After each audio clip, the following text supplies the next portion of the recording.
Muy buenas tardes con todos, con todas, con todes las que se están conectando a este live.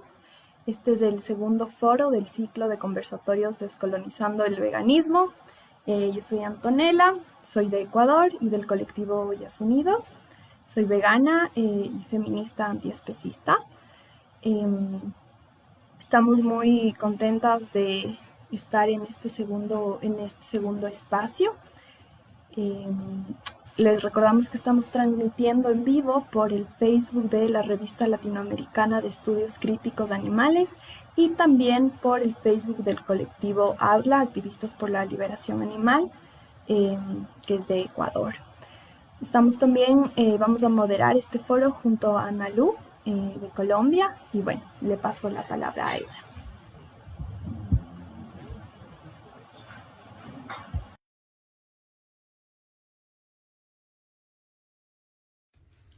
Ya está. Bueno, buenas tardes para todos, para todas. Para mí es un placer estar aquí conversando con ustedes dos, como con unos temas que creo que nos cruzan los sentires y el pensamiento, pues como encarnado. Bueno, yo soy Ana Lula Feral, les hablo desde Medellín. Ya iremos como conversando un poco sobre todo lo que vamos planteando, pero quisiera también saludar a Adrejan, a Andrea Alejandro, como se le conoce, para que nos cuente un poco, bueno, para que se presente. A mí me parece súper incómodo presentar a la gente. Yo tengo como unos apartados que tengo muy bellos que cogí, que escribiste, pero creo que durante la conversación los podemos leer. Pero por ahora darte la bienvenida a ti, Antonella, y a ti, Andrea Alejandro, por este espacio tan lindo y por estas redes que estamos tejiendo también en nuestra América tan importantes, ¿no? Como son las transfeministas antiespecistas y bueno, qué bonito estar acá. Entonces, Andrea Alejandro, adelante. Tú eres el anfitrión, no, tú eres el invitado especial de este espacio.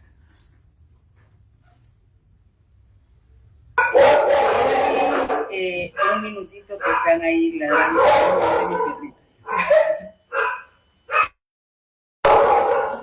Están saludando también. Sí, están saludando porque es un encuentro antiespecista, entonces un Oh, poquito también quieren presentarse.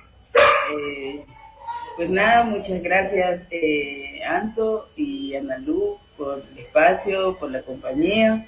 Yo soy André Alejandro, Drehan. Eh, pues nada, como que me parece también muy gracioso esto de como de las presentaciones, porque uno ahí que termina diciendo y, y ya, pues hago arte, pero sobre todo hago arte porque soy activista.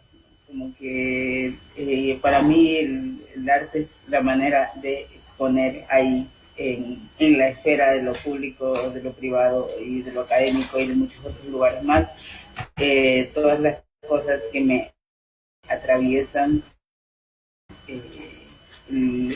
la cuerpo y la existencia, ¿no?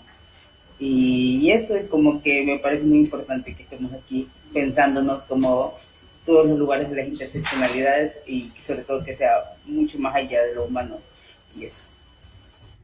bueno, yo creo que podemos ir arrancando la conversación para también irnos como conociendo en este espacio y hacerlo como tranqui, ameno. Decirle a quienes se van conectando que si quieren preguntar, pregunten en cualquier instante. Yo creo que está lindo también que la conversación sea con quien nos ve y no dejar las preguntas para el final que a veces como que se salen de contexto, sino que podamos irlas conversando pues en este mismo espacio. Yo quiero iniciar por un punto que me parece como fundamental y quizá muy básico, pero es justamente la pregunta por el feminismo, ¿no? En la vida de cada uno. Y preguntarle pues a Adreján y a Antonella también, pues el feminismo, lo que significa tanto en sus vidas como en sus prácticas activistas y artísticas. Yo sé que es una pregunta como que nos puede llevar a conversar mucho y estará bien también para quienes van entrando, que de pronto llegan como por espacios feministas y no por espacios antiespecistas y estará bien como conocer esas trayectorias también y reconocer en qué momento se cruzan o si llegan ya cruzadas y bueno.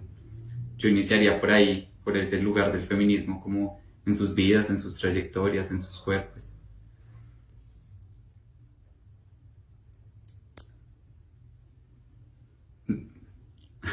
Quien quiera. Arranco yo, perdón, pensaba que arrancaba Antonio. Pero ya nada. Pues a mí me pasa que yo llego al feminismo muchos años después de trabajar en el activismo LGBTI. ¿No? Entonces yo primero comienzo trabajando en el activismo LGBTI y estando ahí como dándome cuenta de cosas que no estaban, que me hacían mucho ruido en el activismo LGBTI y como conociendo como otras prácticas y otras metodologías, ¿no? Y cuando comienzo sobre todo a investigar los archivos históricos. Entonces me comienzo a preguntar por la activación de los archivos y entonces comienzo a investigar sobre todo el caso de la despenalización de la homosexualidad acá en el Ecuador y digamos que en mitad de esa investigación pues termino conociendo como muchas de las metodologías que ya habían hecho muchos compañeros feministas muchísimo antes, ¿no? Que habían hecho también ese trabajo arqueológico, digamos, ¿no? Y sobre todo como que hay un mito que a mí me hace como pensarme acerca de los feminismos, que es que al menos en la despenalización de la homosexualidad de Ecuador se necesitaban firmas, y estas firmas, la mayoría eran de mujeres, ¿no? Como que casi, como que la alianza eran, o sea, como que eran mujeres trans recogiendo firmas y mujeres cis firmando, ¿no? Y entonces como que encontrarme con esto me hace pensar como en las pedagogías y en las prácticas feministas y a la vez que también ya estaba como pensándome como acerca de la negritud, ¿no? Porque como que antes yo básicamente no me había dado cuenta que era una persona negra, nadie me había, hasta que la gente me hizo notar que yo era negra, entonces, porque yo viví, o sea, yo crecí en un lugar lleno de amor y mucho respeto y a mí nunca me hicieron sentir la diferencia, pero ya el mundo es como que te dice, no, eres igual. Y entonces como que también encontraba como estos primeros otros puntos donde los feminismos se multiplicaban y se diversificaban porque no era posible hablar en la misma clave de las mujeres negras que de las mujeres que no son negras, ¿no? Que son de otras etnias, que son de otras razas, que son como que hay unas particularidades ahí porque se van como cruzando cosas, ¿no? Como que ya se va cruzando no solamente el género, sino también la etnia y la clase. Y entonces como que en mitad de que yo ya comienzo a estudiar como el pensamiento feminista y como que encuentro la deriva transfeminista, que es donde me escribo.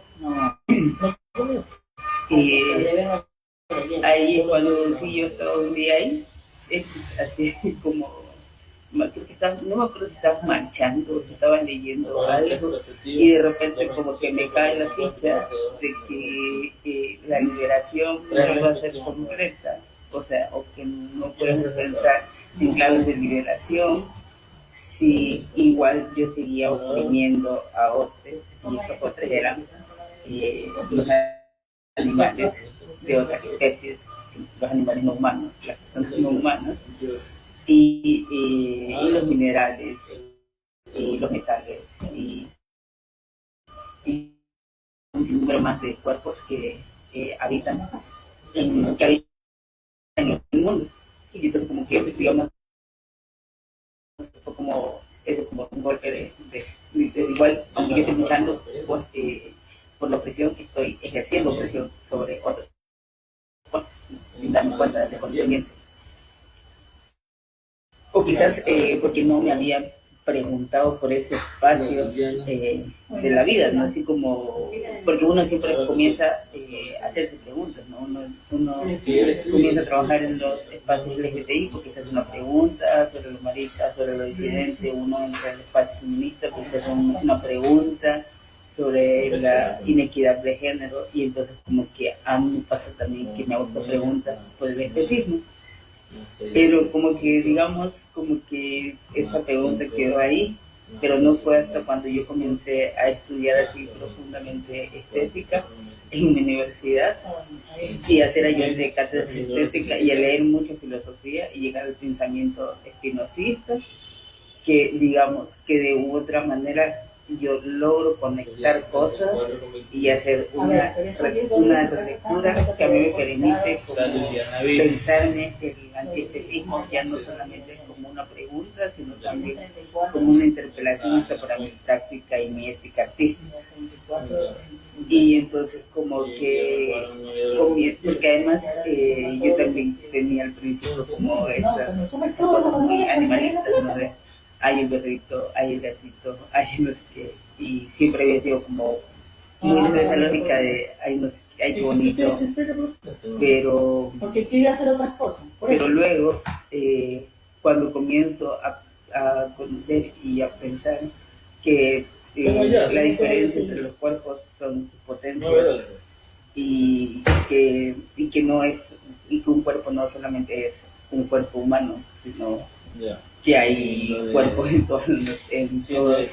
toda la naturaleza, que un árbol es un cuerpo porque tiene la potencia de afectar y de ser afectado, y que una piedra también lo es, y que hay relaciones, y que hay diferentes relaciones entre los cuerpos. A veces hay relaciones de cooperación, a veces hay relaciones de predación, a veces hay relaciones de competencia y un montón de relaciones más, porque tampoco creo que hay que romantizar la naturaleza como un espacio ahí ideal donde no sucede nada, pero digamos que todas estas relaciones en las otras especies y en los otros cuerpos que iba conociendo no estaban, comienza a darme cuenta que no estaban mediadas por el capital, sino por sus potencias. Es decir, como un halcón hace lo que hace porque puede volar, y una pantera hace lo que hace porque puede correr a esa velocidad.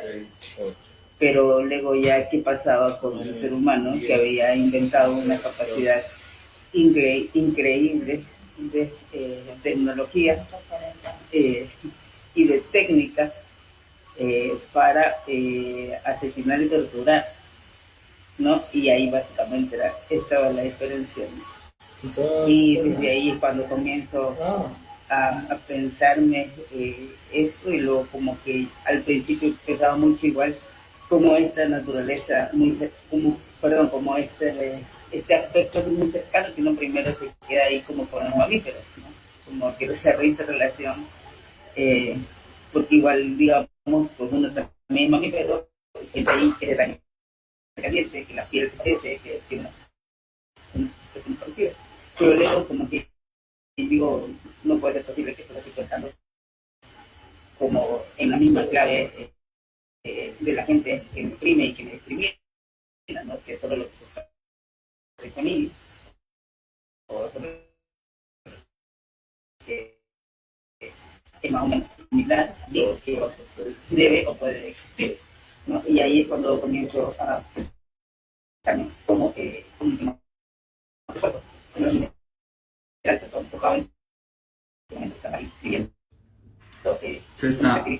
a mí se me empezó a cortar en este momento. A ti también, Antonella.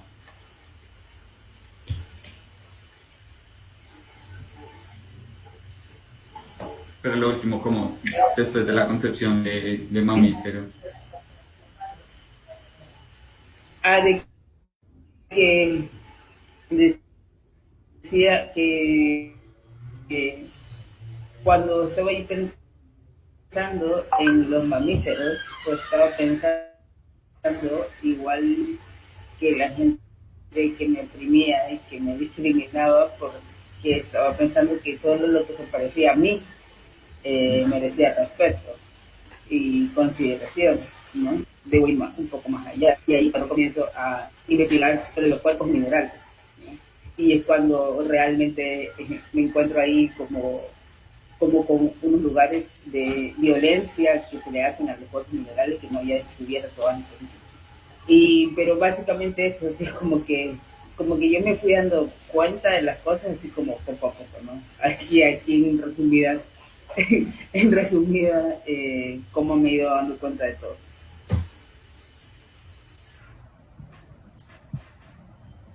Bueno, no sé si Antonella quiere contarnos un poco. Sí, yo Ajá. ser como bastante como breve, sí, más y resumida, ¿no? Para escuchar tal vez más igual las impresiones suyas. Pero bueno, yo llego un poco al tema del feminismo y, y sí, del feminismo y del ecologismo. Yo vengo mucho de ese espacio por el tema antiespecista, ¿no? Empezando acá en el Ecuador con el tema de las corridas de toros, eh, que por cierto quieren volver luego de 10 años, quieren que regresen. Y yo empiezo con ese tema aquí acá, con el tema antiespecista, animalista, primero siendo vegetariana, después ya vegana y después ya asumiéndome como antiespecista, ¿no?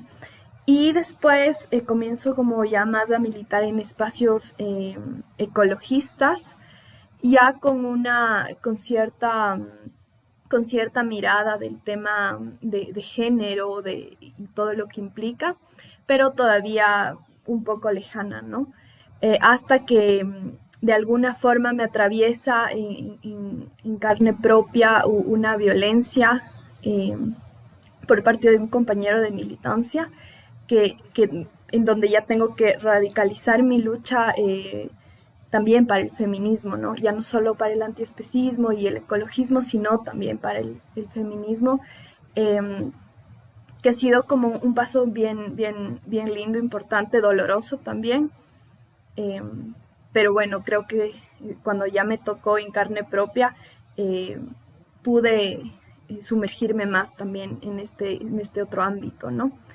Y lo que creo que es fuerte y con lo que me he chocado bastante y que creo que todos nos hemos chocado es esta jerarquización de las violencias, ¿no?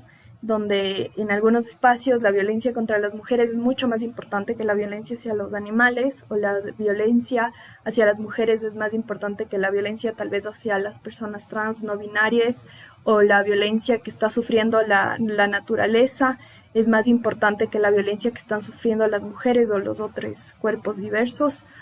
Entonces yo creo que es una constante en la que yo diría casi todos los días en estos diferentes círculos en los que estoy militando, me enfrento a estas discusiones, ¿no? Que es triste porque creo que una creería que en estos espacios ya no se deberían dar, ¿no? Pero bueno, están ahí. Eso, y nada, quería igual como preguntarles un poco, partiendo, igual, Analu, nos puedes contar un poco, eh, ¿cómo ven esta mirada? Ya Andrea Alejandro nos contaba cómo empezó un poco el tema de asumirse desde el antiespecismo, eh, pero ¿cómo ven también este discurso que viene bastante de afuera, que nos asume y plantea esto de el antiespecismo o el veganismo es algo de afuera, como que es algo impuesto, como neocolonial, he escuchado incluso. Eh, nos han dicho eso, digamos, a las personas que nos asumimos desde ahí. Entonces, ¿cómo desde sus cuerpos, desde sus vivencias, desde sus territorios en los que habitan, cómo asumen esto, ¿no? Eh, Además, partiendo de que es un discurso bien infantilizador, ¿no? Como que si nosotras, las cuerpas que asumimos del antiespecismo, no tuviéramos la capacidad política eh, de discernir y de saber qué estamos tejiendo y desde dónde queremos construir, ¿no? Eh, Eso, no sé quién quiere empezar. Bueno, yo, pues como rápidamente para la pregunta, como yo sé que no es una lucha que se va sumando a otra, más bien es un camino en el que van saliendo varias preguntas, como lo ponía Andrea Alejandro. A mí sí me llegó el feminismo como de entrada, después el antiespecismo y finalmente terminé como en todos estos de la lucha por la disidencia sexual y de género, o más bien en ese abandono a esa heteronormatividad. Me parece muy bello como que nos conectemos sabiendo que hemos tenido, digamos, esas trayectorias tan diferentes y que ahora nos estemos encontrando en este punto.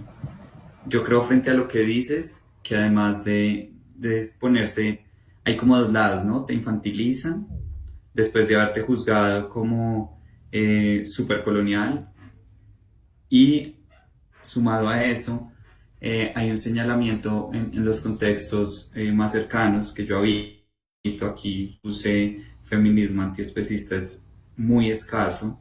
No hay una colectiva feminista antiespecista, al menos en la ciudad donde yo habito. Digamos que hay particularidades o hay personas que están transitando con esas preguntas en distintos espacios. Y creo que eso muestra también que hay un contexto que piensa y no juzga cuando no se infantiliza, señala que tenemos una superioridad moral, ¿no? Como si de repente fuera una religión que estuviera imponiendo unas morales y éticas frente al relacionamiento. Y lo quiero resaltar porque creo que finalmente en este Abya Yala, en Latinoamérica, hay demasiados saberes que han comprendido a las otras especies o a las especies animales no mamíferas, no humanas, y ahí me parece como un poco extraño cuando nos empiezan a señalar de coloniales y de moralmente elevadas, cuando finalmente creo que antes es un viaje a la raíz, ¿no? Es una raíz que evidentemente no es esencial y no está en ese lugar de que hay una esencia o una verdad natural hacia la que caminamos, sino que más bien hay un reconocimiento de esas cosmogonías que ya estaban en esta América antes de los procesos coloniales, que comprendían, cuando uno va a mirar digamos, todos los encuentros medicinales, las concepciones de territorio de algunas comunidades indígenas, de algunos pueblos originarios, evidentemente, y en la lógica misma se comprende cómo el río es parte, incluso el río que se sale de esa perspectiva colonial, sensocentrista, que al no tener sistema nervioso ni demás, incluso el río es parte de las comunidades indígenas.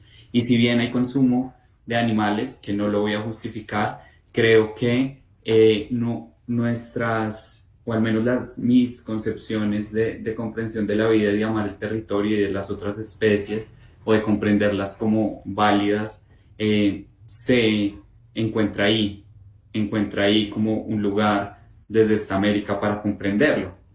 Claro, nos llega a mí sí, yo debo admitir lo que me llega primero, el veganismo, ese discurso, porque yo llego al feminismo y a estos discursos, sobre todo por la música, por el punk, por los fanzines, y hay un proceso colonial evidente, pero esa pregunta que se instala me devuelve la pregunta por estos territorios, y creo que ahí encuentro una conexión profundamente amplia como con el pensamiento que ahora llamamos antiespecista, pero que realmente ha estado ahí como conectado desde lo moral y lo ético, desde muchos otros saberes. Eso como para decir que finalmente no es una moralidad superior, que llegó súper importada y que la estamos poniendo acá como lo más cool del mundo, sino que más bien es una comprensión de una obviedad de la vida que ya estaba acá puesta. Y bueno, es que ahí me puedo regar mucho, esperemos, regar acá es como hablar mucho, esperemos a ver. Bueno, mientras se conecta Andrea, que ha tenido problemas de conexión.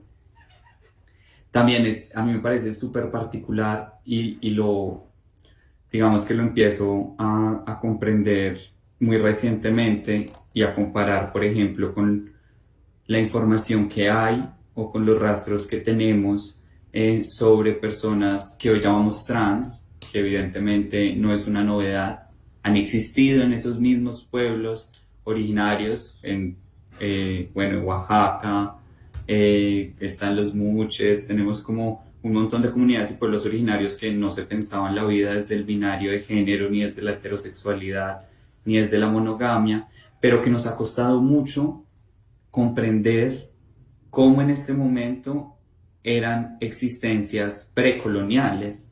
Es decir, apenas están saliendo investigaciones que estamos comprendiendo, estamos mirando que realmente el binario de género es una instalación colonial. Entonces también tengo la sospecha de que justamente el pensamiento especista, que no es solo la práctica, sino el pensamiento y cómo se pone de una manera antropocéntrica, como en este lugar máximo jerárquico, pues también nos ha ocultado, nos ha dicho otras cosas. Lo digo es porque, por ejemplo, en Mesoamérica, los cuadernos de los colonos, pues de los frailes, que eran quienes escribían, decían que las personas en Mesoamérica tenían el cerebro o teníamos el cerebro más pequeño, pues yo no estoy ahí, digamos, en Centroamérica, porque solo comíamos maíz, ají y frijol, que finalmente es la milpa, y que por eso nuestro cerebro era más pequeño que el de ellos occidentales europeos que estaban llegando. Y digo, como que estos pueden ser rastros de mostrarnos que a pesar de que hay registro de prácticas de sacrificio animal, hay prácticas de sacrificio animal ritual.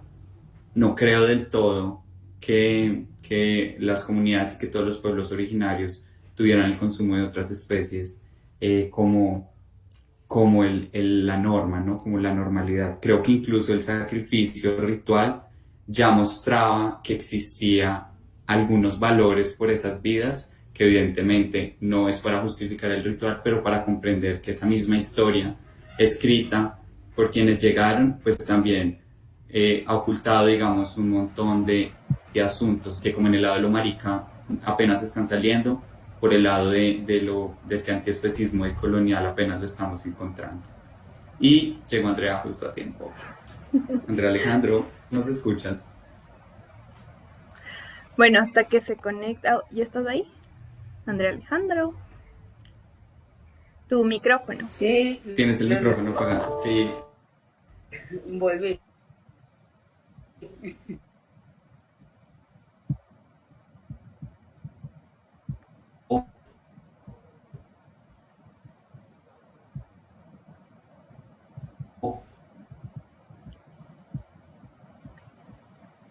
Andrea. Más bien, yo prefiero llamarlo antiespecismo, obviamente por todas las diferencias que hay de un lado al otro, digamos, esa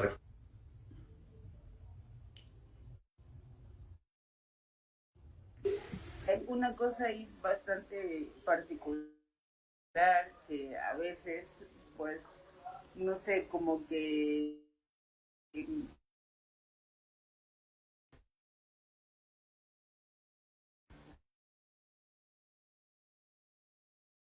y si vas como va, y gente pobre igual, ¿no? Como es de esta visión elitista, ¿no?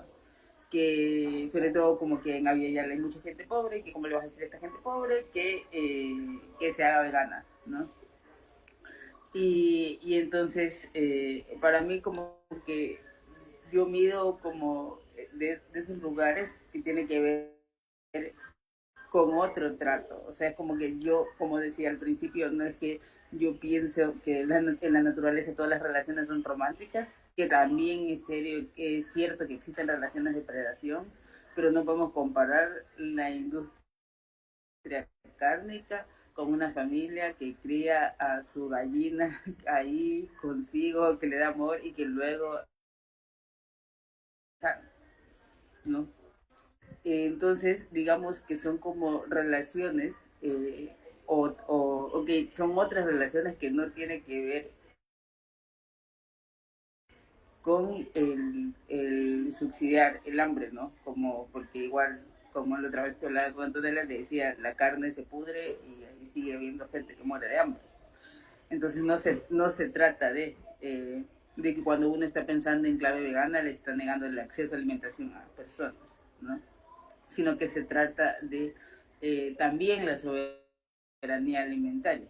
A mí, por eso a mí me gusta pensar como más que en el veganismo, como tú bien decías, Ana Lu, porque a veces hay una corriente ahí vegana que puede llegar a ser muy elitista, ¿no?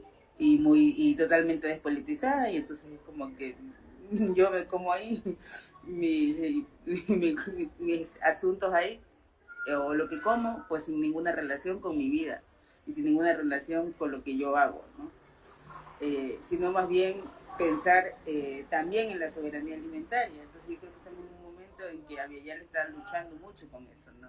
Cómo lograr que no se nos sigan metiendo los transgénicos, que no se nos sigan metiendo las transnacionales a la agricultura, porque siguen siendo países que dependen mucho de la agricultura, de la avicultura, y de la cosecha y de la siembra de la tierra, y también de la cosecha y la siembra de animales, perdón, de la crianza de animales.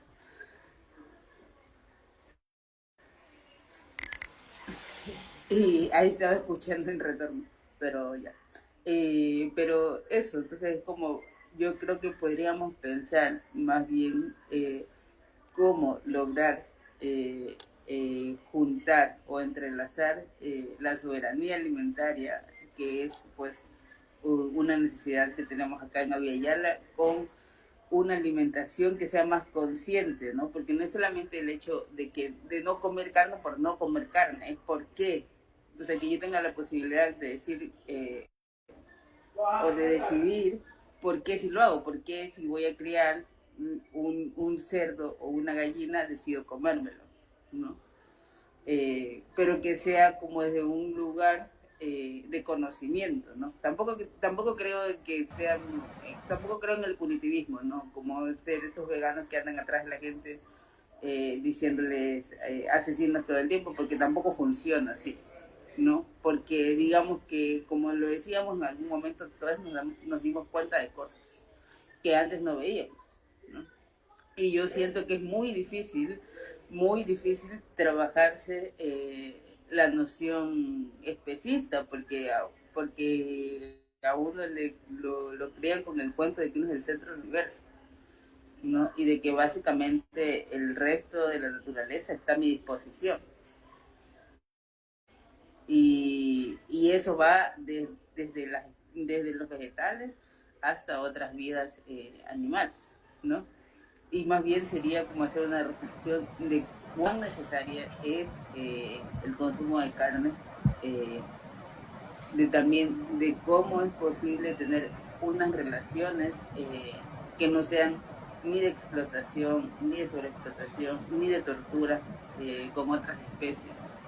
Y yo creo que es como una de las labores más fuertes que tenemos también acá como en Abya, ¿no? Pensar también no solamente como en esta clave de veganismo despolitizado, sino fundamentalmente en pensar en la soberanía alimentaria, ¿no? Como que ciertas especies, sino que aquello que voy a consumir y que sea responsable con el entorno y que sea responsable con mi propio cuerpo y que también sea responsable con la geopolítica, ¿no? Es decir, que nuestros consumos no incrementen la brecha, ¿no? Y que no le signifiquen tortura a nadie. Y eso no solamente tiene que ver con la alimentación, tiene que ver con la ropa que nos ponemos, con los cosméticos que usamos. Es como mucho más allá de solo lo que ponemos es muy importante lo que ponemos en el plato, pero es un aspecto y no es como todo, ¿no? Como que hay que por eso me gusta hablar de antiespecismo, porque nos permite pensarnos como todos estos otros lugares, ¿no? Que se le escapan al veganismo, porque a veces puede terminar siendo solo una dieta, pero no es una dieta, sino es como una decisión política, ¿no? Bueno, yo quisiera también como decir algo ahí y pasar como una pregunta. Me parece como importante también revisando la obra y las investigaciones que Andrea Alejandro ha hecho, pero yo también creo que parte de creer que el veganismo es un asunto de clase también ha sido un discurso que se ha instalado, porque en términos de dinero realmente y en términos de costos, si queremos llamarlo así, costos ambientales, la ganadería sigue siendo mucho más costosa, ¿no? Y si vamos a hablar, yo estoy muy de acuerdo con Andrea Alejandro, a hablar de una soberanía alimentaria, y esa soberanía alimentaria, obvio, siempre va a priorizar pues la agricultura, la ganadería, digamos que en asuntos materiales y de costo, si se quiere una lectura supercapitalista, mucho más económico, y creo que al menos en estos círculos, yo escuchándote, lo que decía, hay un montón de personas que acá también nos critican desde el mismo lado, y me parece como un discurso como ese de la ideología de género que también parece que se hubiera puesto en toda América Latina. Y es, claro, es muy costoso, ay, pero es muy play, ah, pero es muy cool, pero es como, claro, hay todo un capitalismo verde que nos se ha encargado de vendernos una torta de lentejas 15 veces más cara, pero si realmente, al menos acá, en Colombia, lo típico es, pues también en este territorio que habito los frijoles, ¿no? Los frijoles, las lentejas, son asuntos que son muchísimo más económicos y que realmente cuando no se tiene en cuenta que una misma puede hacerlo, y ahí es donde me parece importante poner la reflexión, que una misma puede hacerse como los alimentos, puede salir mucho más barato. Claro, si quieres comprar toda la imitación de carne y no sé qué, te puedes meter en ese discurso de que el veganismo es costoso, pero si preparas las lentejas y los frijoles y el arroz y asuntos que están en la cotidianidad de América Latina, pues creo que el discurso se les cae un poco, porque finalmente es mucho más barata, obviamente. Estos días en un comentario, eso lo decían y me da risa en este momento, pues que también definitivamente es mucho más barata una libra de lentejas que una libra de carne. Y creo que contra eso, pues finalmente quien hace la crítica de que es muy clasista el veganismo, creo que primero alguien le cocina y tendrá que pensarse las labores del cuidado en su vida, quién las está haciendo. O segundo, también está en un lugar donde sabe o donde piensa que la única manera de tener, por ejemplo, alimentos de origen natural será de los supermercados. Entonces creo que ahí está. Y quería preguntarte, yo creo que nos desviamos un poco, pero es para llegar a las mismas reflexiones sobre el cuerpo, preguntarle a Drehan sobre el cuerpo, porque me parece súper bonito como unas preguntas que nos pone ahí en un proceso de investigación que estaba haciendo sobre ese devenir animal y también que nos hables un poco, si quieres, sobre ese devenir animal de Deleuze y de Guattari, pero encarnado también en estas experiencias latinoamericanas y que nos dejas en esas reflexiones, pero poner unas preguntas que tú pones y devolvértelas solo como provocación para que nos cuentes como esas reflexiones que hay acerca del cuerpo, porque sé que igual tienes la experiencia no solo de la investigación, sino también de la performance, que es cuerpo vivo, pues, eso, los cuerpos trans, los cuerpos disidentes, pero también los cuerpos, los tres animales. Y tú que insisto como provocación y es cómo es un cuerpo sin órganos, ¿no? ¿Qué es un cuerpo? ¿Qué es lo mineral, animal, humano? De ahí como también para devolverlas en un asunto de que nos cuentes cómo ha sido también esa experiencia de pensarse el cuerpo desde la academia, desde estos enfoques transfeministas y antiespecistas.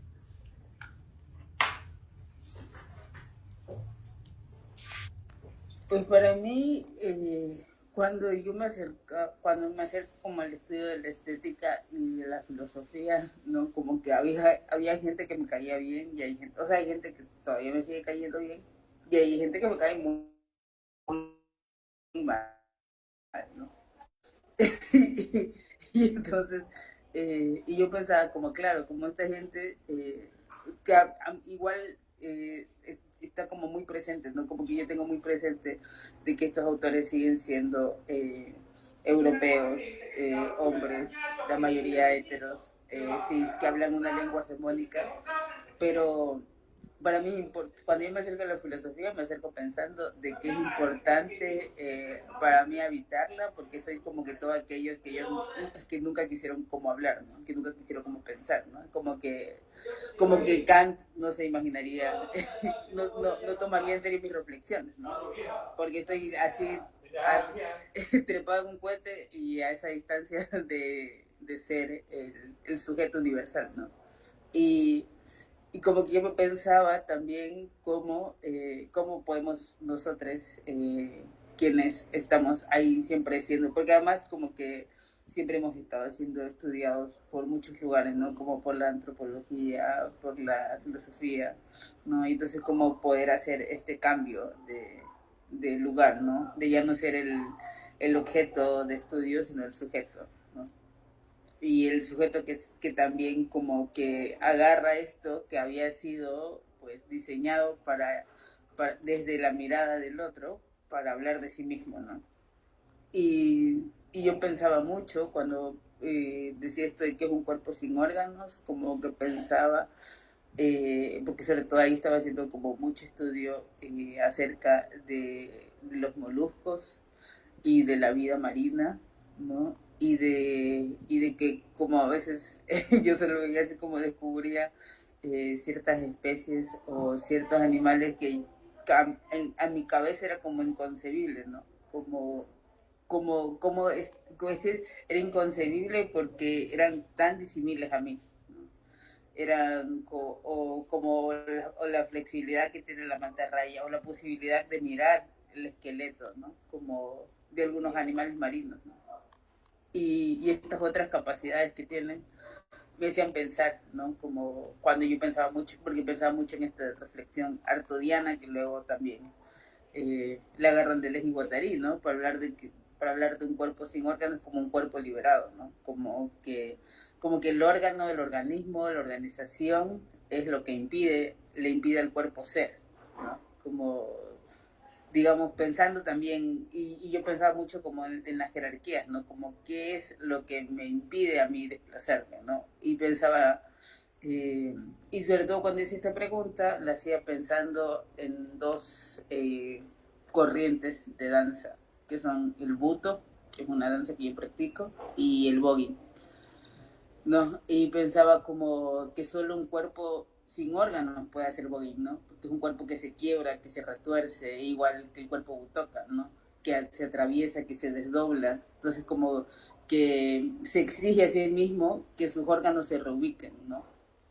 Y, y también pensaba como que es la misma danza que hacen el resto de animales, ¿no? Como cuando los gatos pasan por este espacio. Y entonces como que básicamente lo que están haciendo es una reorganización, ¿no? Y a mí me parece que pues que no hay una división entre la cabeza y el resto del cuerpo, y entonces si uno no flexibiliza su cuerpo, es decir, sino físicamente, si uno no aprende cómo a movilizar y a dislocar los órganos, va a ser muy difícil dislocar el pensamiento, ¿no? Y que yo creo que también como que estos otros espacios de pensamiento que han sido diseñados por esta gente ahí muy lejana a nosotros, también pueden ser tomadas como armas para desmontar, ¿no? Y que a mí como que también hace mucho tiempo yo escuchaba como estamos en un congreso y alguien decía, no, pero es que es un fracaso ahí como volver a la academia y hay que salir de la academia, y una compañera negra se levanta y dice, sí, o sea, salgan ustedes de la academia, pero nosotros que nunca hemos estado, no necesitamos salir, necesitamos entrar, ¿no? Y necesitamos pensar y repensar esos conceptos hasta que nos sirvan y no nos sirvan y ya, ¿no? Y para mí como que lo que yo hago es como un ejercicio de pensamiento, ¿no? Como sin olvidar, ¿no? Digamos, como lo que hay en cada persona, ¿no? Tampoco, yo sí cuido mucho como de la gente a la que trabajo y en la que pienso, ¿no? No pienso que se puede separar la obra del artista, por ejemplo, entonces no puedo hacer un estudio encendido de cualquier persona que haya sido violentadora, agresora, abusadora, pedófila, etcétera. Eh, Igual como, pero y también como que he aprendido que hay como las limitaciones de cada tiempo, ¿no? De que no son un síntoma situado en una persona, porque también la violencia es estructural y el patriarcado es estructural, ¿no? Y hay como unos topes de cada tiempo que pues que cuando Kant escribía todas estas cosas y menospreciaba a la gente negra, pues todo el mundo lo estaba haciendo. O sea, a nadie se le ocurría que eso estaba mal, ¿no? Entonces era como, estaba aprobado por todos, ¿no?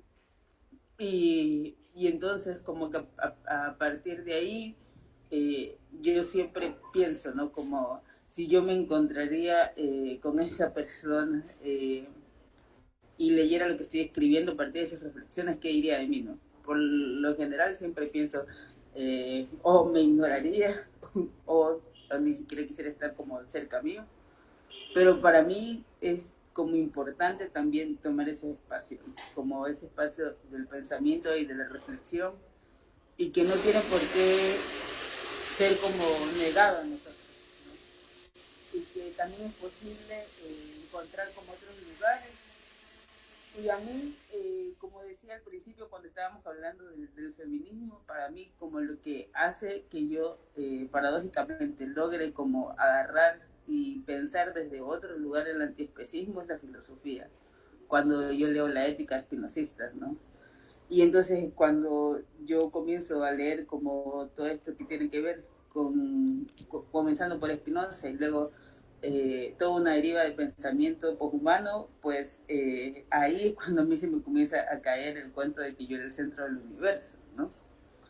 Y que otras cosas comienzan a tener sentido para mí, ¿no? Como que digamos que otras cosas que eran como simples conceptos comienzan a hacerse carne, ¿no? Que yo comienzo a experimentarlas en lugares creativos y artísticos y en otros lugares también de activismo, ¿no?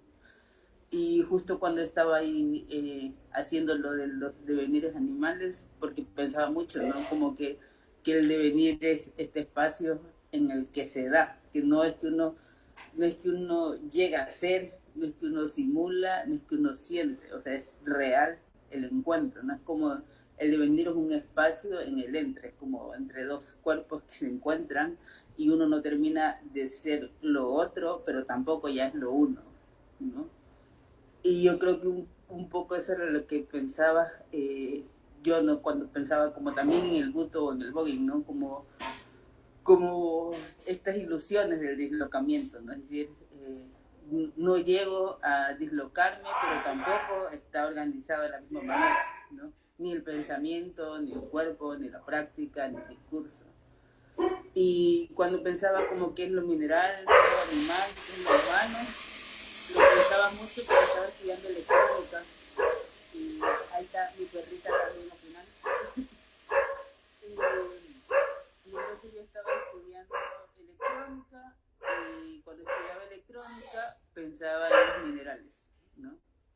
Y entonces cuando comienzo a estudiar ahí, como un pequeño ejercicio muy básico, ¿no? Que es en el mini protoboard, es decir, como lograr pasar la corriente y que sucedan como esto y como el uso de la resistencia y cómo se generan los circuitos, ya sea en serie o en paralelo, y que las diferencias son los posicionamientos. Y luego como comencé a investigar la composición, ¿no? Y muchos, digamos, que de los elementos que estaban presentes en esa tabla de iones, catones y electrodos también estaban en mi cuerpo. Es decir, como también tenemos esa composición mineral, ¿no? Y que también está en otros animales, ¿no? Y ahí es cuando yo me comienzo a hacer la pregunta como de qué es lo animal, ¿no? Como qué es lo mineral y qué es lo humano.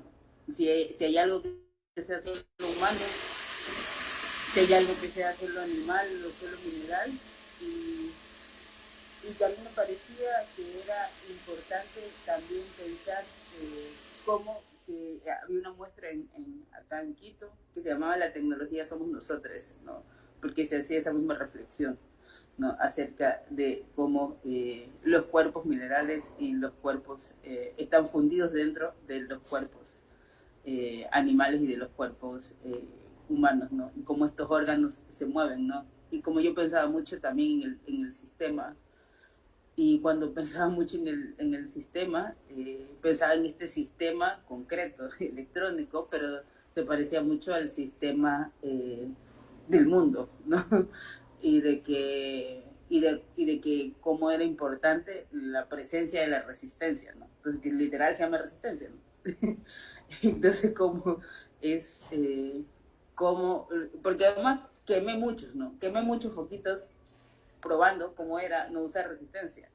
Y entonces era como solo era imposible para los pocos soportar tanto. Entonces, la resistencia y explotaban. ¿no? Y pensaba, claro, como, ¿por qué? Entonces pensaba como, ¿por qué resistimos, no? Como porque es imposible, no, como es imposible soportar para toda la humanidad si no hubiera como el pensamiento crítico, si no estuviéramos también pensando otras posibilidades y construyendo otros mundos. Y eso me llevaba como, y luego pensaba también que era importante pensar como en estos otros elementos que, que no tienen forma humanoide o que no tienen forma mamífera, ¿no? Pero que igual están ahí como encontrados, ¿no? Y que me parecía también que era como bastante, que yo me hacía la pregunta de como esta pregunta espinosista de que nadie sabe lo que puede un cuerpo, ¿no? Y pensaba también como que nadie sabe lo que puede suceder al encuentro de los cuerpos, ¿no? Y yo probaba como con minerales y con otras piedras en estado bruto al lado de las digamos de esta intervención electrónica y cómo modificaban porque seguían teniendo seguían siendo cuerpos, ¿no? Y cómo me modificaban a mí, cómo modificaban mi voz, mi movimiento. Y, y entonces también, y también me pensaba como la ética del trabajo artístico, ¿no? Como cuáles son los límites, ¿no? Como a, qué puedo hacer yo desde mi práctica artística sin violentar a un cuerpo. Porque yo creo que es diferente la afectación a la violentación. Es decir, uno siempre sale afectado, es decir, uno siempre sale modificado con un encuentro con otro cuerpo. Pero la afectación no es igual a ejercer violencia o a quitar o a quitar del espacio natural un elemento y llevarlo ahí solo porque así se me antoja, ¿no? Y como que todas esas relaciones complejas me pensaba.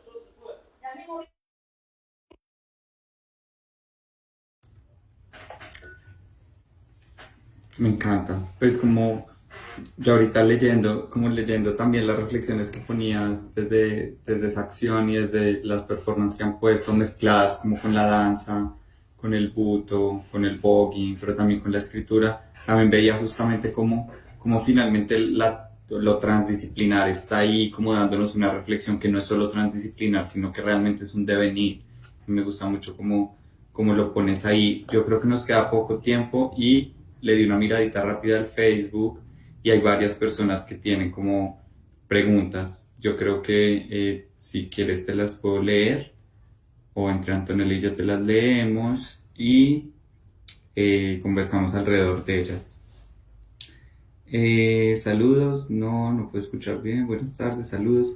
Diego Alejandro 10 nos dice saludos a todos. Me gustaría hacer una pregunta en sentido de reflexión. Ahora estamos como en muchas tensiones entre movimientos y lugares de enunciación. A veces nombrarse de una manera es visto como una especie de usurpación identitaria, y no hacerlo es denunciado como complicidad con el sistema opresor. En ese panorama, ¿cómo podemos articularnos en acciones políticas o establecer diálogos? Pues parece que estamos en un momento de crítica interna, pero también un poco de división. Y yo le sumaría una pregunta, bueno, dos que tenía aquí por hacerte que creo que van a ese lugar, y es cómo, por ejemplo, has puesto la discusión, el debate antiespecista en los espacios trans o de activismo de disidencias sexuales o de diversidad sexual, porque aquí es complicado, y que ha implicado también eso, ¿no? Que yo creo que también nos lleva a la pregunta que nos hace Diego de cómo entretejer algo que nos logre abrazar y no que nos logre dividir. Sí, yo creo que a mí me parece interesante esta pregunta porque yo creo que hay como siempre tendemos a pensar que el disenso es malo, ¿no? Y como que todos debemos estar siempre de acuerdo en todos, ¿no? Como si fuera posible eso con la pluralidad de personas que somos. Y yo siempre molesto mucho a mis amigas y como que hay una frase ahí muy conocida de los movimientos de izquierda que decía: no te detengas en el árbol, mira el bosque. Y yo me voy a detener en el árbol, me voy a detener en el árbol y lo voy a abrazar y aquí nos vamos a quedar hasta que este árbol sea igual de importante que el resto de los árboles. Entonces es como, porque además he sentido como mucho el pensamiento de las luchas sociales, ¿no? Como de ya, o sea, como siempre ha sido muy jerárquico, no, la lucha de clases primero, después esto, no, después lo otro, después que era, por ejemplo, yo qué sé, pienso en las luchas LGBTI y maricas, no, primero el matrimonio, después el cupo laboral trans. Y así, y un montón de cosas, ¿no? Y además igual a mí me parece que también hay cosas que tenemos que aprender, por ejemplo, del movimiento feminista. A mí me parece que el movimiento feminista es uno de los que más rápido y con más aplomo y certeza y capacidad de reflexión tiene para cambiar y dinamizarse. No hace un par de décadas las mujeres feministas no dejaban entrar a las mujeres negras y ahora nos parece vergonzoso, ¿no? Y ahora todos decimos que el feminismo va a ser antirracista o no lo va a ser, ¿no? Y entonces yo creo que solo es posible eso si hay un espacio para la pluralidad, ¿no? Y entonces a mí me parece que igual es como peligroso esto de no señalar las divisiones, porque a veces en esas divisiones, digamos, hay unas experiencias vitales que no me atraviesan a mí de la misma manera que la atraviesan a otra persona, ¿no? Y entonces yo, desde mi visión, me parece que ese árbol no es tan importante porque tenemos un bello bosque que cuidar, pero ¿para qué yo quiero un bello bosque que cuidar si voy a ignorar los pequeños árboles de cada uno de mis hermanos, ¿no? Entonces, o sea, ¿qué estamos aspirando? ¿Ser una nueva hegemonía donde todo el mundo esté de acuerdo?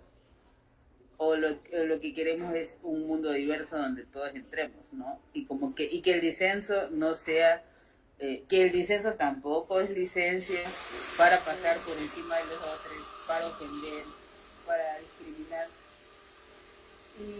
Y del otro que decía acerca de la representación, yo creo que es un momento bastante álgido y que hay mucha rabia de por medio y como que a mí a veces mucha gente me dice así como que, ya, pero es que ahí hay mucha gente que está ahí muy intensa con lo del racismo, es como, son siglos, amiga, o sea, son siglos, entonces ya estamos hartas. Entonces, si vienes y tú dices, porque además hay como unos lugares que son bien peligrosos, como gente que dice que así nosotros transicionamos de género, pues también se puede transicionar de etnia. Y yo, sí, no, no, amiga. No, o sea, es como, no son lugares que se pueden así hacer una analogía así tan ligera, ¿no? Porque yo salgo a la calle y lo primero que la gente ve en la calle es que soy negra. O sea, 2 segundos después que soy marica. Tres segundos después que soy trans, cuarto, cualquier otra cosa. Pero entonces digamos que esa experiencia en países de la Via Yala que siguen siendo muy coloristas, porque nuestros países siguen siendo muy coloristas, es decir, como que el pensamiento de la etnia está ligada al color de la piel. Entonces es difícil, pues, que pensemos que se pueda equiparar también como la transición de género a la transición de etnia. Y además porque estamos pensando también en qué transiciones, ¿no? Porque también ahora hay unas maneras de ser trans, ¿no? Como unas maneras oficiales de ser trans y hay una estética de lo trans, ¿no? Que está muy ligada a pasar, que está muy ligada a lo imperceptible y que está muy ligada a borrar, ¿no? Como que casi se quisiera difuminar y borrar las líneas entre lo cis y lo trans, y como que son decisiones personales, sí, pero también que luego van haciendo unos marcos de pensamiento ahí importantes, ¿no? Y que yo creo que no es posible que la gente, que yo creo que todo aquel que pueda hablar y que pueda manifestarse en su lugar no necesita representación de otro compañero, ¿no? Y de otra compañera, por más que sea nuestro amigo, por más que sea nuestra aliada, pues no necesitamos en esos lugares. Habrán lugares donde todos podemos colaborar juntos porque todos somos maricas, ¿no? Digamos, pero luego un espacio donde tiene que ver como con la intersección entre la negritud y lo marica, pues no vamos a poner a nuestro compañero que no es negro, ¿no?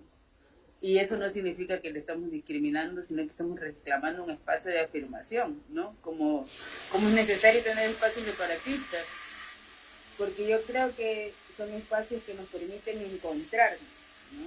Como que permiten que podamos hacer lecturas desde nosotros y con nosotros. Ahora, que como también decía, eso no tiene por qué significar que causar división, ¿no? Porque también hay que aprender a saber que uno no puede representar todo ni puede hablar todo el tiempo, ¿no? No como lo que decimos a veces con muchos hombres cis, ¿no? Que quieren estar ahí opinando en todos los temas del feminismo, ¿no? Entonces sale un debate, lo primero así, 20 hombres diciendo, no me parece, no creo, muy bien que no te parezca, no creo, no es tu espacio para opinar, ¿no? Entonces uno no necesita opinar en todos lados. Y creo que tampoco uno tiene por qué sentirse resentido o herido porque no le dejan opinar en todos lados, ¿no? Hay que reconocer como los espacios donde uno sí puede habitar y los que no. Y eso no tiene por qué marcar disenso, sino que hay espacios para uno estar adelante y hay otros espacios para estar atrás y haciendo otras cosas, ¿no? Y que la lucha no solamente es dar la cara. Entonces la lucha también es soportar, acompañar. Hay muchas actividades que se pueden hacer no solamente estando al frente y no solamente teniendo la voz. Bueno, yo creo que vamos cerrando el espacio, no sé qué dice Antonella. Sí, lastimosamente se quedan algunas preguntitas por ahí, igual algunos saludos, algunas reflexiones también. Lastimosamente se nos fue el tiempo volando, pero yo sí quería preguntarles antes de cerrar a las dos, a Andrea Alejandro, a Analu, ¿cómo ven? Porque es algo que creo que a mí me preocupa mucho, esta tendencia que está habiendo ahora dentro de los espacios, bueno, acá en Quito, dentro del espacio antiespecista, pero también dentro del espacio feminista, no sé, da igual en Colombia, en Guayaquil, como esté, pero que cada vez se está abriendo más espacio a estos discursos transodiantes. Entonces sí quería ver como un poco, saber cómo conocer también un poco su lectura y tal vez con eso podríamos cerrar.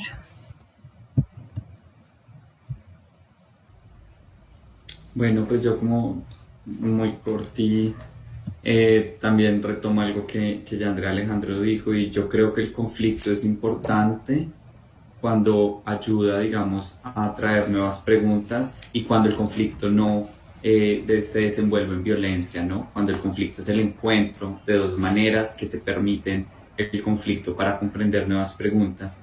A mí me parece que justamente el feminismo camina así y ya no voy a repetir como lo que le compadijo, pero sí creo que en este momento estamos en ese conflicto y creo que ha permitido preguntas que quizás no se habían puesto, pero que ya está pasando el límite y ya está siendo violento, ¿no? Es comprensible, digamos, espacios separatistas han existido siempre, evidentemente hay violencias que solo las atraviesan ciertas subjetividades y ciertas corporalidades, pero de ahí a pasar que a generar unas autoridades feministas que legitiman o no qué experiencias son válidas denunciarse desde el feminismo, creo que me parece un ejercicio, pues, primero muy autoritario, segundo se está apropiando también como la autoridad legítima del feminismo ciertos grupos y tercero está dejando, digamos, de ver unas preguntas que quizás ya habíamos resuelto en algún momento. Yo no creo que el debate sea de ahora, ¿no? Este debate desde el norte, con todos los cuidados que tengamos, pero desde esas personas racializadas, empobrecidas, que eran tercermundistas en Estados Unidos, cuando empiezan a reivindicar lo trans,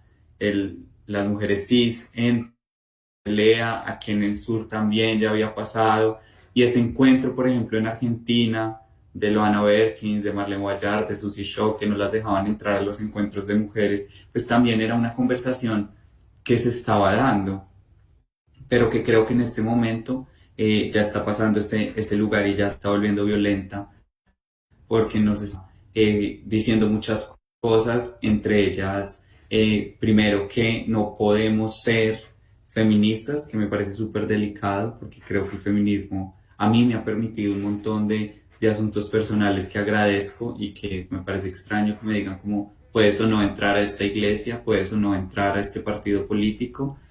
Y segundo, que me parece peor, al menos aquí en el territorio colombiano, casi el discurso transfóbico es el mismo discurso de los grupos religiosos, de la ideología de género. Nos dicen que somos los genitales con los que nacimos y que la categoría género es una invención que va a acabar con las mujeres. Y eso me parece profundamente peligroso, porque básicamente es como es el mismo. Si ustedes ven tweets de las mujeres que aparte son heterosexuales y muy, digamos, son del mundo intelectual, tienen dinero, están en un lugar que definitivamente ese es el lugar de la mujer blanca heterosexual cisgénero, que ya genera pues, las preguntas que tiene que generar. Es el mismo que la ideología de género. Están atacando una categoría que nos ha permitido antes deshacernos de esas cargas sociales que se nos habían puesto por tener ciertas formas en el cuerpo, y se está retornando. Y eso es terriblemente violento, pues porque termina diciéndonos que nuestros saberes y nuestras vidas pues no importan, ¿no?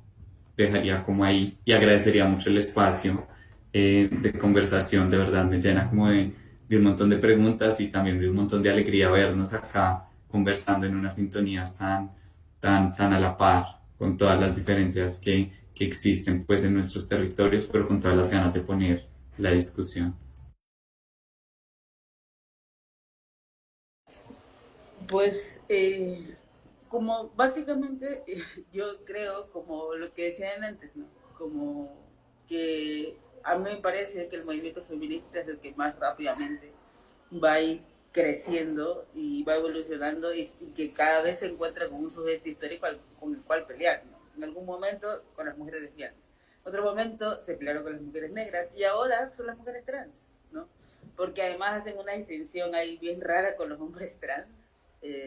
Como que a los hombres trans les dicen, venga, usted sí venga, y como, no, amiga, si no voy con mi hermana, o sea, porque además es como, igual también hay como unas cosas ahí raras que suceden, ¿no? Como con la masculinidad trans, que eso sería otro capítulo aparte para hablar, pero digamos que a mí me parece que igual, como decía Analu, que igual es como un proceso que es peligroso por eso mismo, porque repiten cosas, y yo decía, claro, como que sean, no, son los genitales, es como, es el mismo discurso que dicen dos hombres así fachos y machistas y conservadores, no es que yo soy más bacán, o sea, o yo soy más porque soy hombre, porque tengo un pene, ya, entonces por eso yo sí puedo manejar un carro y tú no.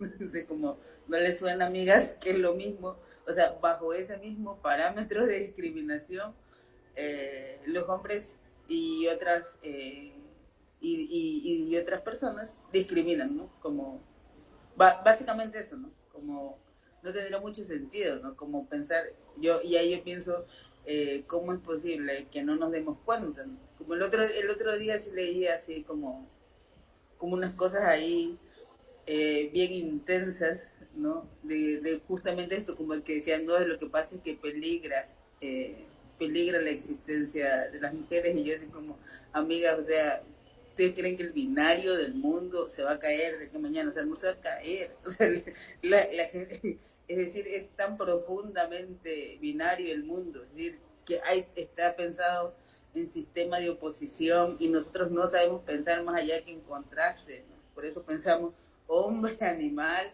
hombre, mujer, hetero, no hetero, cis, trans. O sea, es muy difícil, pues tendríamos que desaparecer todos y tendría que aparecer una nueva camada de humanites que se críen sin jerarquías y se críen sin un pensamiento escindido en lo binario, ¿no? Es decir, porque igual está ahí como que lo no binario es una apuesta por romper explícitamente eso, pero decir que la existencia de las personas trans amenaza como al sistema es violento. Es decir, no estamos, nuestra existencia no amenaza nada, porque además hemos estado ahí, ¿no? Y hemos estado ahí ancestralmente, sobre todo en toda Villayala, ¿no? Como que los pueblos ancestrales en Villayala todos tienen una denominación y un nombre para las personas trans, que no serían trans en su cosmovisión, ¿no? que tienen otro sentido y otros aspectos que yo no logro alcanzar por mi incapacidad de haber sido criado igual, muy mestizamente, ¿no? Y entonces yo creo que es importantísimo pensar que no hay como que darle espacio a estos discursos porque básicamente están fundamentados en lógicas demasiado conservadoras y fascistas y que están negando existencia, es decir, decir que las mujeres trans no pueden ser feministas o que las mujeres trans no son mujeres, es negar y mutilar también como existencia, ¿no? Y como que además, si estamos pensando en las pedagogías y en las prácticas feministas, cómo es posible pensar en un mundo plural, un mundo donde quepamos todas, si estamos ahí anulando la diferencia, ¿no? Como si el problema fuera eso. O sea, el problema no son las mujeres trans, no somos las personas trans. El problema es el patriarcado, ¿no? Y el problema es el machismo y la misoginia, ¿no? Probablemente si no tuviéramos un sistema tan normativo ni binario, ni siquiera existiríamos las personas trans y las personas cis. Fuéramos y ya. Es decir, como que mi gata no hace cosas de gato, o sea, hace cosas o sea, es ella y ya, o sea, y nadie dice, uy, parece un gato, no, o no, uy, no parecía hembra, o sea, no hay esas intenciones porque no hay unos roles, ¿no? Y entonces son esos roles los que tenemos que abolir, como que es al sistema al que tenemos que atacar, no a las personas. Y entonces por eso creo que hay que señalar todas esas actitudes porque como decía, esto comienza primero en palabras y luego comienza así en todo un sistema ideológico que termina matando, porque habrá alguien que diga las mujeres trans no son mujeres y habrá otro que agarre un cuchillo y le dé 80 puñaladas a una compañera. Es decir, las palabras son peligrosas porque las palabras también son cuerpos que se encuentran con otros y que los afectan, ¿no? Entonces hay que tener mucho cuidado también con los discursos. Un discurso no solamente es un discurso es un arma y es una máquina, ¿no? Y hay que tener mucho cuidado para hacia dónde estamos accionando esa máquina. Sí, y creo que es muy importante, me quedo con el tema de los binarismos, que es finalmente una de las razones que ha matado muchos cuerpas a través de la historia y que sigue matando también desde este binarismo por ejemplo, con la colonización acá, de la razón y lo animal, ¿no? Como representado en los cuerpos indígenas, representado también en su momento con el patriarcado por las mujeres, representado también por las cuerpas diversas, no binarias, en donde siempre esta dicotomía entre lo uno o lo otro es lo que está excluyendo constantemente, ¿no? Y nos anula y así nos mata. eso, nos matan a nosotros y a los cuerpos de los animales también no humanos, ¿no? Entonces, bueno, me quedo igual con esa reflexión. Gracias, Analu, por compartir este espacio de diálogo, Andrea, Alejandro. Eh, estamos muy, muy contentes de estar abriendo de poco a poco estos espacios de reflexión, desde ADLA, desde la Revista Latinoamericana de Estudios Críticos. Les comentamos a las personas que todavía siguen este live que la próxima semana tendremos el último encuentro de este ciclo de foros de Descolonizando el Veganismo. Estaremos con otra compañera, esperamos que nos puedan acompañar también, será el mismo día, miércoles a las 5 de la tarde. Eso, no tengo nada más que decir, no sé si ustedes quieren decir algo más para despedirse. No, yo despedirme y agradecer de nuevo. Yo solo agradecerles el espacio, la compañía y el pensamiento. Gracias. Un abrazo a todos, todas. Vale. Chao. Chao.